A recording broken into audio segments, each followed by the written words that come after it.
Pois é, pessoal, hoje é dia 23 de novembro e no dia 23 de novembro de 2024, exatamente há um ano atrás, o nosso Benfica também jogava a quarta eliminatória da Taça de Portugal e fazia também contra um adversário da área de Lisboa.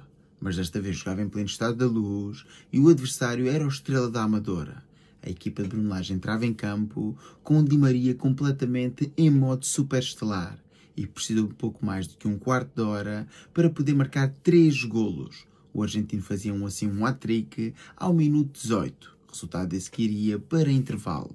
Mas também uma boa segunda parte da equipa da Luz, com golos então de Aktürkoğlu e de Amdouni e ainda um bicho de Cabral nos últimos minutos, o Benfica alcançava um contundente 7-0. Isto por um lado podemos dizer que o nível do Estrela da Amadora não era muito grande, o do Atlético também não o era. No entanto, a atitude dos jogadores do Benfica foi substancialmente diferente.